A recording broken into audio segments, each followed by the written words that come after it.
Hola amigos de la EUDE y seguidores de nuestros relatos olvidados. En el día de hoy vamos a hablar de otro conflicto que ha surgido en Medio Oriente que es de interés para la región y para el mundo. Vamos a hablar de lo que ha resurgido como la guerra civil en Siria.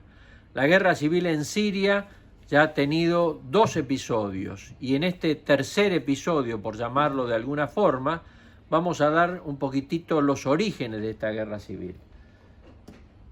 Antes de que se iniciara la Segunda Guerra Civil en Siria, en el 2011, Siria era la depositaria de todas las armas químicas que había dejado Irán, había tenido el apoyo sirio al PKK turco, había tenido una insurrección de los refugiados palestinos en todas sus fronteras israelíes, en Jordania y en todos los lugares que tenía cercanos. Había una cruzada anti-suní en Beirut por la alianza de los alawitas y Hezbollah y una concentración de yihadistas islámicos en Beirut para pelear en contra de los alawitas. ¿Cómo es este problema? Este señor que es Bashar al-Assad, médico oftalmólogo que estaba viviendo en Londres, cuando muere el hermano, quien iba a ser el responsable de hacerse cargo del gobierno, lo llaman para hacerse cargo, pues su hermano Maher se iba a hacer cargo de las Fuerzas Armadas con el apoyo de su cuñado y de un ministro de Defensa. En Siria, el gobierno está integrado por una aristocracia alawita de origen chiita y la masa del pueblo es sunita, mientras que el gobierno es alawita. Este señor, durante fines del 2011, si ustedes recordarán, es la primavera árabe, trata de sofocar las primeras rebeliones que hace la juventud, más que nada en Siria, de la misma forma que el padre, Hafez al-Assad, había hecho 10 años antes, reprimiendo con las Fuerzas Armadas. Ordena a las Fuerzas Armadas reprimir, lo ordena una vez, le ordena 2 veces y en la tercera vez que le ordena, las Fuerzas Armadas se rebelan porque no quieren pelear contra su pueblo. De ahí surge el inicio de este conflicto en Siria. Se forma un grupo rebelde en contra del gobierno que trata de derrocar a Bashar al-Assad. Estoy hablando ya del año 2012. Cuando llega el 18 de julio del 2012, estos rebeldes producen un gran atentado que mata al ministro de Defensa, al cuñado que era el asesor de Bashar al-Assad y hiere casi de muerte a Maher al-Assad, que es el jefe de las Fuerzas Armadas. A partir de ese momento se desarrolla un conflicto en todo Siria apoyado los rebeldes por Occidente, llámese Turquía, llámese Estados Unidos, y al gobierno de Bashar al-Assad por todos los gobiernos chiitas, especialmente por Irán y Hezbollah, que empieza a tomar una gran participación. En ese interregno surge ISIS. ISIS irrumpe tratando de establecer un califato entre Siria e Irak, dándose cuenta de que conquistando todos los pozos petroleros podía llegar a ser prácticamente un nuevo califato. A partir de ese momento, en este conflicto en Siria, estamos hablando ya del año 2013, se necesita una coalición de Occidente y algunas potencias orientales, llámese Rusia, llámese Hezbollah, para derrocar a ISIS. A partir de ese momento empiezan a combatir no solamente entre los rebeldes sirios en contra del gobierno, sino todo Occidente contra el crecimiento de ISIS en la región. La máxima expansión que tiene ISIS en esa región es en el año 2015. Acá tenemos un mapa de cómo se había expandido ISIS en el año 2015.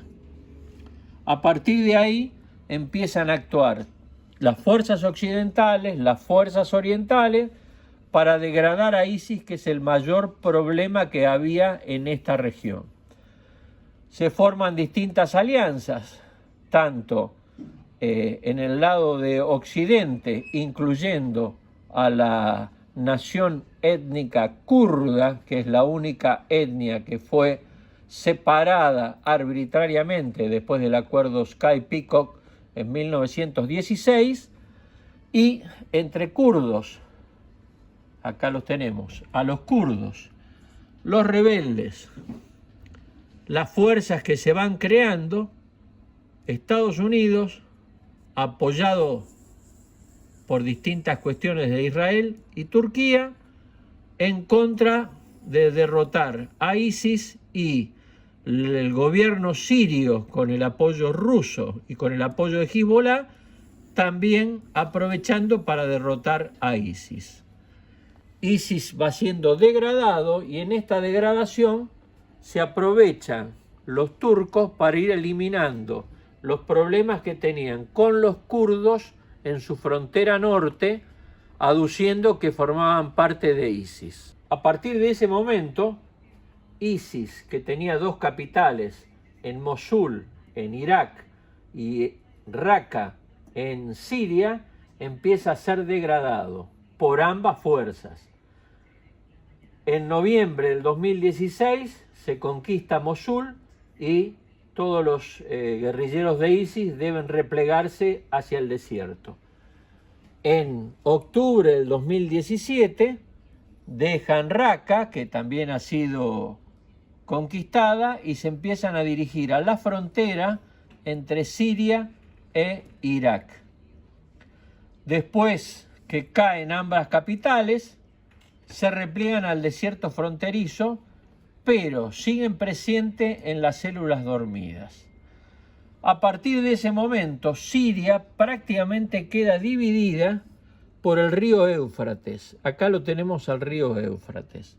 Y para evitar mayores confrontaciones, este río pasa a determinar que al este estén todas las fuerzas occidentales, encabezadas por Estados Unidos, los turcos y las etnias kurdas, y al oeste estén todo lo que es del gobierno alauita de sirios, apoyados por Rusia y con el incremento de Hezbollah. Acá tenemos una representación bastante práctica de lo que fue ese final. Acá lo tenemos a Bashar al-Assad derrotando a ISIS y derrotando a todo lo que es aquellos que querían intervenir en el mismo. Con la intervención china y con la intervención rusa a favor de Bashar al-Assad, la Unión Europea, que empieza a mirar con mucha peligrosidad lo que estaba sucediendo, en razón de que todos los emigrantes de la zona de Siria iban incorporándose a Europa o trataban de llegar a Europa a través de Turquía. Muy bien, todo esto es hasta el año 2017. Del 2017 hasta la fecha, estamos en el 2024, todo esto mantenía en calma y el gobierno sirio prácticamente estaba manejando o controlando la mitad de su territorio. Los rebeldes producían algunos hechos, esto que está en verde son los rebeldes, los iraquíes mantenían su control del territorio y el Estado Islámico tenía escasos lugares que eran prácticamente los campos de refugiados, mientras que los únicos que estaban creciendo eran los kurdos. Todo esto que está en violeta es el territorio manejado por los kurdos, que por rara casualidad son los lugares donde mayor cantidad de petróleo hay. Con lo cual, ninguno de los 4 países que tienen a la etnia kurda, llámese Turquía, llámese Siria, llámese Irak e Irán, van a dejar que se forme el Kurdistán porque pierden todos los derechos. Todo esto sucede hasta, vuelvo a decir, el 27 de noviembre del año 2024. ¿Qué sucede? Se establece una tregua en Medio Oriente entre Israel y Líbano por la degradación que tiene Hezbollah. Hezbollah ya no tiene una mayor presencia en esta zona, con lo cual los rebeldes que estaban controlando todo ese territorio, pero a su vez que el gobierno sirio los estaba controlando a ellos, suponen que es el momento de producir algún hecho para reivindicar su territorio. Y a partir del 27 de noviembre, el grupo Hayat Tahrir al-Sham, que es el sucesor de Jabhat al-Nusra, que fueron los principales rebeldes cuando no estaba más ISIS, empiezan a tomar y controlan prácticamente Alepo, que es la segunda ciudad de Siria, y toda la provincia de Idlib, sin que el gobierno ni el ejército sirio pueda llegar a hacerse cargo del mismo. Es decir, que la explosión conflictiva armada de Medio Oriente se traslada de los límites de Israel y Líbano y de los límites de la Franja de Gaza hacia Siria. Este nuevo conflicto puede llegar a explotar regionalmente y es lo que vamos a seguir a partir de este momento.